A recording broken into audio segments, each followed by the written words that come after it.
শুভ সকাল প্রিয় দর্শক, ২১শে টেলিভিশনের প্রভাতী আয়োজন ২১শে সকাল অনুষ্ঠানে আপনাদের সকলকে স্বাগত জানাচ্ছি আমি রোমানা আমিন।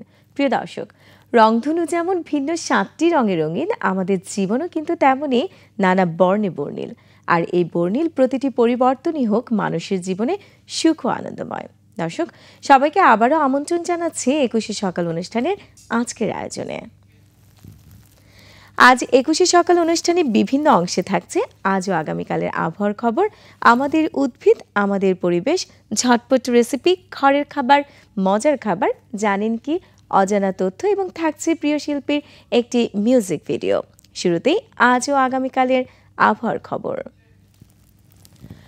আজ বুধবার, ১৯ অগ্রহায়ণ ১৪৩১ বঙ্গাব্দ, ৪ ডিসেম্বর ২০২৪ খ্রিস্টাব্দ, ২রা জমাদিউল সানি ১৪৪৬ হিজরি, হেমন্তকাল। আজকের সূর্যাস্ত সন্ধ্যা ৫টা ১১ এবং আগামীকাল সূর্যোদয় সকাল ৬টা ২৬।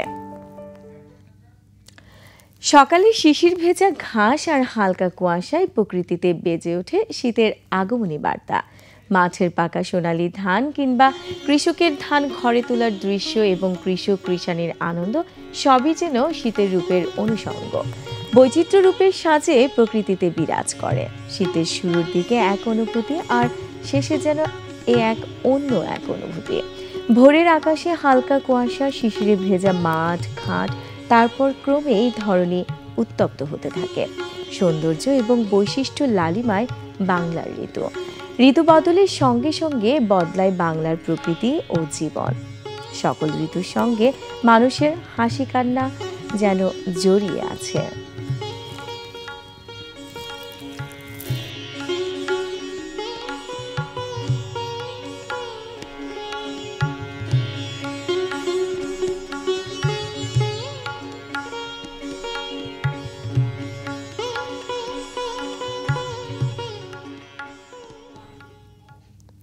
দর্শক, এতক্ষণ দেখছিলেন আবহাওয়ার খবর। প্রিয় দর্শক, এ পর্যায়ে শুরুতেই আমাদের আয়োজনে রয়েছে আমাদের উদ্ভিদ, আমাদের পরিবেশ সেগমেন্টে। অনেক গুরুত্বপূর্ণ উপাদান হলো উদ্ভিদ, আর মানুষ বেঁচে থাকার জন্য উদ্ভিদ থেকে যেমন অক্সিজেন গ্রহণ করে, তেমনই কিন্তু উদ্ভিদও মানুষ থেকে কার্বন ডাই অক্সাইড গ্রহণ করে। আর প্রতিটি উদ্ভিদের আলাদা কিছু গুণাগুণ আছে যা মানুষের জীবন ধারণে অনেক গুরুত্বপূর্ণ। প্রিয় দর্শক, এমনই কিছু উদ্ভিদের বৈশিষ্ট্য নিয়ে সাজানো হয়েছে আমাদের উদ্ভিদ, আমাদের পরিবেশ এই সেগমেন্টে। দর্শক, আজকে আমরা আপনাদের জানাবো ডেইজি ফুল গাছের গুণাগুণ সম্পর্কে। ডেইজি ফুল, যা তার সৌন্দর্য, সরলতা এবং কোমলতার জন্য পরিচিত। প্রকৃতির একটি বিস্ময়কর সৃষ্টি এই ফুল। বাংলায় ডেইজি ফুলের কথা বললে এটি সাধারণত চন্দ্রমল্লিকা বা ডেইজি নামে পরিচিত। এই ফুল প্রকৃতির সঙ্গে মানুষের আবেগ এবং সম্পর্কের একটি শক্তিশালী প্রতীক। ডেইজি ফুল এক ধরনের বহুবর্ষজীবী উদ্ভিদ যা সাধারণত অ্যাস্টারেসি পরিবারভুক্ত। এটি পৃথিবীর বিভিন্ন স্থানে পাওয়া যায় এবং এর সাদা পাপড়ি ও হলুদ কেন্দ্রীয় অংশের কারণে খুব সহজে চেনা যায়। ডেইজি ফুলের বৈজ্ঞানিক নাম বেলিস প্যারেনিস। ডেইজি ফুলের পাপড়িগুলি সাদা এবং মাঝখানে হলুদ রঙের একটি ছোট্ট গোল অংশ থাকে। তবে কিছু ডেইজি জাতের পাপড়িগুলি গোলাপি, লাল কিংবা হালকা বেগুনি রঙেরও হয়ে থাকে। এটি একটি বহুবর্ষজীবী উদ্ভিদ যা বসন্তকাল থেকে শরৎকাল পর্যন্ত ফুল ফোটে। শীতকালে এই গাছগুলি সুপ্ত অবস্থায় থাকে। ডেইজি গাছ সাধারণত ৬ থেকে ১২ ইঞ্চি পর্যন্ত লম্বা হয়। এর ছোট আকারের কারণে এটি বাগানের জন্য আদর্শ। ডেইজি গাছ খুবই সহজে রক্ষণাবেক্ষণ করা যায়। এটি সহজেই বেঁচে থাকতে পারে এবং খুব বেশি পানি বা বিশেষ মাটিরও প্রয়োজন হয় না। ডেইজি ফুল শুধু একটি সৌন্দর্যের প্রতীক নয়, এটি বিভিন্ন সংস্কৃতিতে বিভিন্ন অর্থ বহন করে। ডেইজি ফুল কেবল দেখতেই সুন্দর নয়, এর কিছু স্বাস্থ্যগত গুণও রয়েছে। প্রাচীন চিকিৎসা শাস্ত্রে ডেইজি ফুলের ব্যবহার ছিল। ডেইজি ফুল থেকে তৈরি নির্যাস বিভিন্ন চর্মরোগ নিরাময়ে ব্যবহার করা হয়। ডেইজি পাতা এবং ফুলে প্রাকৃতিক অ্যান্টি ইনফ্লেমেটরি উপাদান রয়েছে যা ক্ষত এবং দাহ উপশম করতে সহায়ক। ডেইজি ফুলের চা হজম শক্তি বৃদ্ধিতে সহায়তা করে এবং পেটের অস্বস্তি দূর করে। ডেইজি গাছের চাষ অত্যন্ত সহজ। যারা বাড়ির বাগানে ফুল গাছ রাখতে চান তাদের জন্য এটি একটি আদর্শ উদ্ভিদ। ডেইজি গাছ সাধারণত সূর্যের আলোয় ভালোভাবে বেড়ে ওঠে, তাই এমন একটি স্থান নির্বাচন করতে হবে যেখানে পর্যাপ্ত সূর্যালোক পৌঁছায়। ডেইজি ফুলের চারা বা বীজ থেকে গাছ জন্মায়। বসন্ত বা শরৎকালে এর চারা রোপণ করা উপযুক্ত। সপ্তাহে একবার সেচ দেয়া যথেষ্ট, তবে খেয়াল রাখতে হবে যে মাটি বেশি ভেজা না থাকে। সার হিসেবে কম্পোস্ট বা অর্গানিক সার ব্যবহার করলে ভালো ফল পাওয়া যায়। ডেইজি গাছে খুব বেশি রোগবালাই হয় না, তবে মাকড়সা বা ছোট পোকামাকড় দেখা দিলে তা নিয়মিত দূর করতে হবে। ডেইজি ফুল প্রকৃতির সরল সৌন্দর্যের এক অনন্য উদাহরণ। এর সহজলভ্যতা, চাষাবাদের ক্ষেত্রে সুবিধা এবং প্রতীকী মূল্য এটি বাংলার মানুষের জীবনে এক বিশেষ স্থান করে নিয়েছে। বাংলায় প্রতিটি বাগানে এই ফুলের স্থান নিশ্চিত করা উচিত, কারণ এটি শুধুমাত্র পরিবেশকে সৌন্দর্যমণ্ডিতই করে না, মানুষের মনে আনন্দ এবং প্রশান্তিও আনে। প্রিয় দর্শক, এতক্ষণ দেখছিলেন আমাদের উদ্ভিদ আমাদের পরিবেশ এই সেগমেন্টটিতে ডেইজি ফুলের গুণাগুণ সম্পর্কে। দর্শক, আমাদের এ পর্যায়ে রয়েছে ঝটপট রেসিপি ঘরের খাবার মজার খাবার সেগমেন্টটি। দিনের শুরুটা যখন ডাইনিংয়ে, তখন কিছুটা মুখরোচক আর কিছুটা স্বাস্থ্যসম্মত খাবারই রাখা উচিত সব রকম নাস্তায়। কেননা অনেকেরই মুখে অরুচি থাকে, আর তাই তো সব রকম নাস্তার প্রস্তুতি হওয়া যায় খুবই ভালো, তবেই না সারাটা দিন কাটবে খুব ঝকঝকে। ভোজনপ্রিয় সেই সব মানুষদের জন্য আমাদের আজকের বিকেলের খাবারের রেসিপির এই আয়োজন। হ্যাঁ দর্শক, আজ আমরা শিখব কিভাবে খুব সহজে ক্রিস্পি ফ্রেঞ্চ ফ্রাই বানাতে হয়। আর বানানোর উপকরণগুলো হলো আলু, লবণ, মরিচের গুঁড়া, মোজারেলা চিজ, পটেটো স্টার্চ, ধনেপাতা এবং সয়াবিন তল। প্রিয় দর্শক, এবার আমরা দেখে আসি, চলুন ফ্রেঞ্চ ফ্রাই বানানোর এই প্রস্তুত প্রণালীর একটি ভিডিও ক্লিপ।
প্রিয় দর্শক, এতক্ষণ দেখছিলেন ঝটপট রেসিপি ঘরের খাবার মজার খাবার সেগমেন্টটিতে ক্রিসপি ফ্রেঞ্চ ফ্রাই বানানোর একটি ভিডিও ক্লিপ। দর্শক, 21শে সকালে এই পর্যায়ে নিচ্ছি ছোট্ট একটি বিজ্ঞাপন বিরতি। তবে বিরতির পর রয়েছে আরও অনেক আয়োজন, আমাদের সঙ্গেই থাকুন।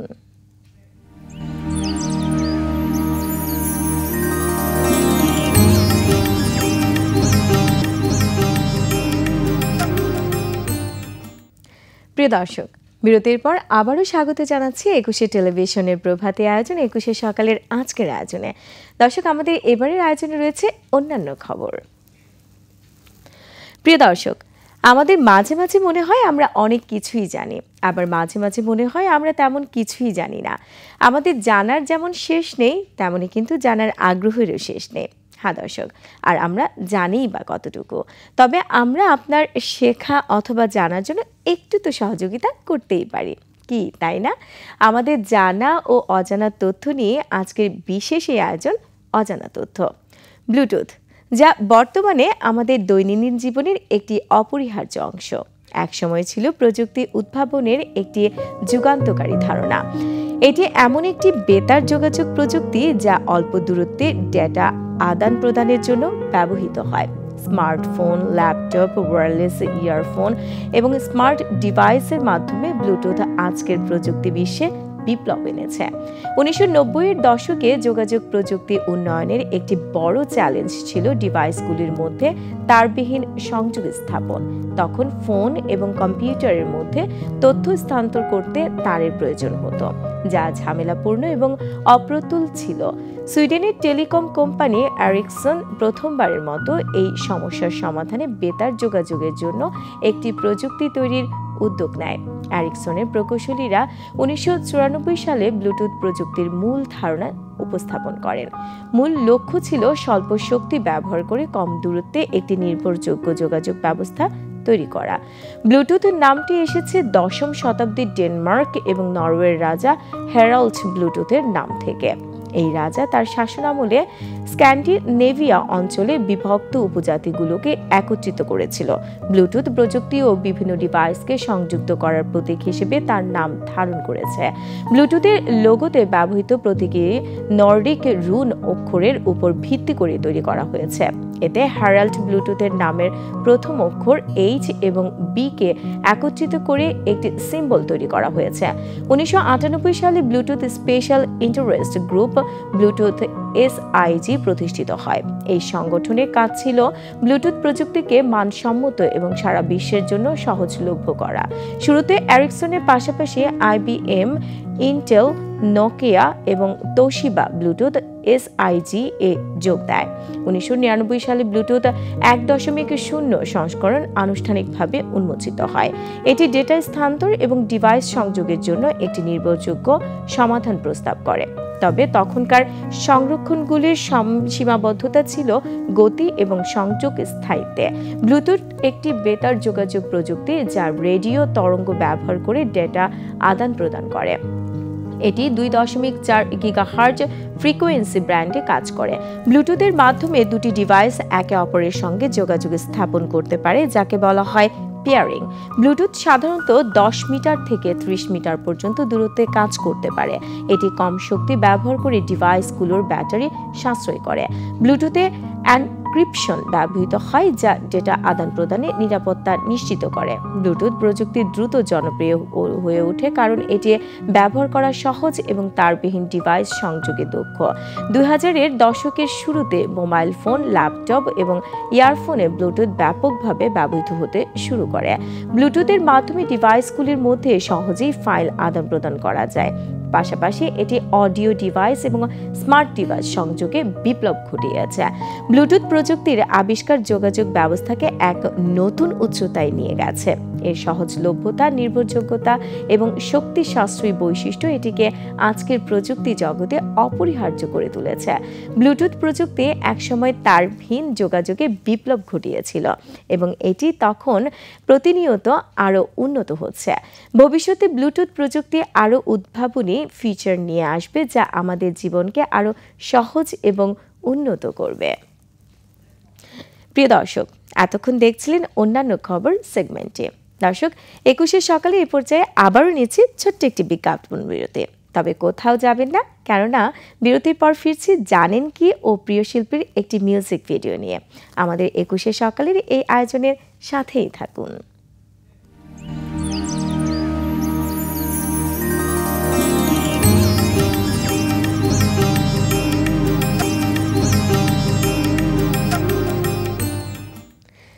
প্রিয় দর্শক, বিরতির পর আবারও স্বাগত জানাচ্ছি ২১শে টেলিভিশনের প্রভাতী আয়োজন ২১শে সকালের আজকের আয়োজনে। দর্শক, আমাদের এবারের আয়োজনে রয়েছে জানেন কি সেগমেন্টে। কতই না বিচিত্র এই পৃথিবী, আবার প্রাণেরও কতই না বিপুল সমারোহ। পৃথিবী জুড়ে রয়েছে নানা ধরনের প্রাণীর ও পতঙ্গের অস্তিত্ব, আবার তাদের প্রত্যেকেরই আলাদা আলাদা স্বভাব ও বৈশিষ্ট্য রয়েছে। তাদের জীবনযাপন, আচার আচরণও নানান ধরনের, আর সেসব সম্পর্কে আমাদের ধারণাই বা কতটুকু। হ্যাঁ দর্শক, শালিক প্যারিফর্মস বর্গের স্টারনাইট গোত্রের অন্তর্গত সুপরিচিত একদল ছোট ও মাঝারি আকারের বৃক্ষচর পাখি। এদের আকার মাঝারি, লেজ খাটো এবং ঠোঁট সোজা, সরু ও কিছুটা লম্বা। এদের পা ও পায়ের পাতা মজবুত, ডানা খাটো এবং গোলাকার থেকে লম্বা ও চোখা। স্টারনাইট শব্দটি লাতিন স্টারনাস থেকে এসেছে, যার অর্থ শালিক। বিশ্বে প্রায় ১০৪ প্রজাতির শালিক রয়েছে, এর মধ্যে ১৮ প্রজাতি দক্ষিণ পূর্ব এশীয়। বাংলাদেশে আছে ১২ প্রজাতির। এদেশের স্থায়ী কিছু প্রজাতি হলো গো শালিক, ঝুটি শালিক, গাং শালিক, ভাত শালিক, কালো শালিক, চিত্রা শালিক, কাঠ শালিক এবং ব্রাহ্মণী ময়না ইত্যাদি। অধিকাংশ বড় আকৃতির এশীয় শালিক প্রজাতি ময়না নামে পরিচিত। ইউরোপ, এশিয়া, আফ্রিকা, অস্ট্রেলিয়া ও বিষুবীয় অঞ্চলের প্রশান্ত মহাসাগরীয় দ্বীপগুলোতে শালিক দেখা যায়। কয়েক প্রজাতির এশীয় ও ইউরোপীয় শালিক প্রজাতিকে উত্তর আমেরিকা, হাওয়াই ও নিউজিল্যান্ডে অবমুক্ত করা হয়েছে। সাদা কালো শালিককে ডাকা হয় গো শালিক বা গোবরে শালিক নামে। এদের ঠোঁটের রং গাঢ় কমলা হলুদ এবং চোখের মণি হালকা হলুদ রঙের। অন্যদিকে ঝুটি শালিকও সাদা কালো রঙের হয়, কিন্তু এর মাথায় একটি ঝুটি রয়েছে। গাঢ় বাদামি শালিককে বলা হয় ভাত শালিক। এদের ঠোঁট ও পা উজ্জ্বল হলুদ রঙের। শালিকের স্বরতন্ত্রে বেশ জটিল হওয়ায় এদের ডাক বিচিত্র এবং বিভিন্ন স্বরে ওঠানামা করে। এরা খুব সহজেই আশপাশের আওয়াজ আর মানুষের কথা অনুকরণ করতে পারে। গায়ক পাখি হিসেবেও শালিকের সুনাম রয়েছে, তবে কাঠ শালিক সবচেয়ে ভালো গাইতে পারে। প্রায় সব প্রজাতির শালিকই বিভিন্ন স্বরে ডাকতে পারে এবং অন্য শালিকের কণ্ঠ নকল করতে পারে। স্ত্রী ও পুরুষ দৃশ্যতও ভিন্ন। সাধারণত দল বেঁধে ওড়ে, বেশি দেখা যায় লোকালয় ও ক্ষেত খামারে। কোনো কোনো জাতের শালিক সর্বক্ষণ গরুর পালের সঙ্গে ঘোরে। কীটপতঙ্গ, ফল, দানা শস্য ও ফুলের নির্যাস খায়। শালিক সাধারণত ৫ থেকে ৭ দিনের মধ্যে বাসা তৈরি করতে ফেলে। বাসা বানায় গাছের খোড়ল ও দালানের ফোকরে। কখনো গাছের ওপরে খড় ও ডালপালায় বড় গোলাকার কাঠামো তৈরি করে। ডিম পাড়ে ২ থেকে ৯টি। ডিম ফুটতে সময় লাগে ১৫ থেকে ২১ দিন। বাচ্চা শালিক ১৯ থেকে ২৭ দিন পর উঠতে শুরু করে। শালিকের আয়ুষ্কাল ৫ থেকে ৭ বছর। প্রিয় দর্শক, এতক্ষণ দেখছিলেন জানেন কি সেগমেন্টটিতে শালিকের বৈশিষ্ট্য। ২১শে সকাল অনুষ্ঠান আপনাদের কাছে আসলে কেমন লাগলো? আপনারা কিন্তু চাইলেই আপনাদের সব সুন্দর সুন্দর গুরুত্বপূর্ণ মতামত আমাদের জানাতে পারেন। আর সেই সব মতামত জানানোর জন্য আমাদের সাথে যোগাযোগ করুন এই ঠিকানায়। প্রযোজক ২১শে সকাল, ২১শে television limited, Jahangir tower, ১০ Kazi Nazrul Islam Avenue, Kawran বাজার, ঢাকা ১২১৫।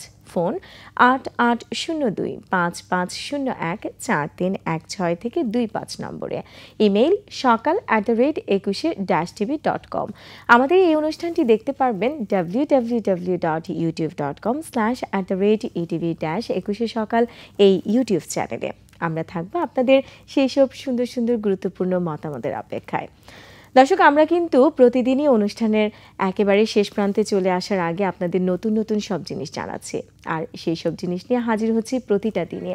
আগামীকাল আবারও দেখা হবে নতুন নতুন সব বিষয় নিয়ে। ততক্ষণ পর্যন্ত সবাই ভালো থাকুন, সুস্থ থাকুন, আর অবশ্যই চোখ রাখুন একুশে টেলিভিশনের পর্দায় পরবর্তী অনুষ্ঠানগুলো দেখার জন্য। বিদায় তো নিতেই হচ্ছে, কেননা সময় একেবারেই শেষ প্রান্তে চলে এসেছে। আবারও আপনাদের সবাইকে শুভেচ্ছা জানিয়ে শুভ সকাল সবাইকে। ধন্যবাদ।